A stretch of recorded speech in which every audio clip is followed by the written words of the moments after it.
Rytas, mėlyje, darau jums video. Visi klausia ir rašo man, kaip galima nuo cholesterolio gydytis, kaip galima nuo cholesterolio be tablečių, be sintetikos. Patariu. Klausykit, darau ne vieną kartą video ir dar kartą padarysiu jums video šiandien. Čia yra antilipidinė arbata. Matot, tokia gėlytė.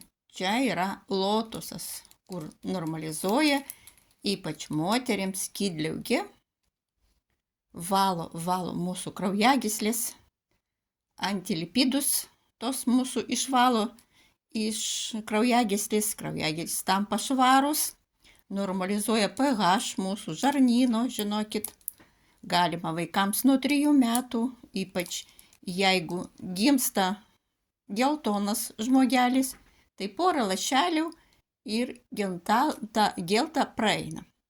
Negalima bijoti duoti vaikams, labai vaikučiai mėgsta, ypač kaip sirguliuoja temperatūra ar kas yra negerai su žarnynu.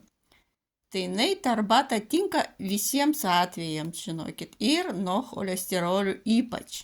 Ir dar kartu su ta arbata yra mūsų chitozanas, kur pasakoju žmonėms, kad yra čia, pažiūrėkit, nupaišytas krabas, kur prie jūros jisai, tas jūrinis krabas, iš to krabo jau pancariu daro mirtelius, kuris eina į mūsų ląstelę į vidų ir ištraukia visus toksinus ir tada nebus pas jūs cholesterolio.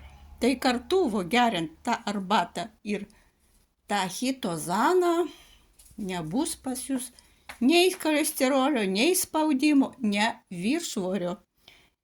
Ir būsit jūs sveiki ir laimingi. Tai kreipkitės, padėsiu, kaip užsakyti. Gražios dienelės visiems. Ate.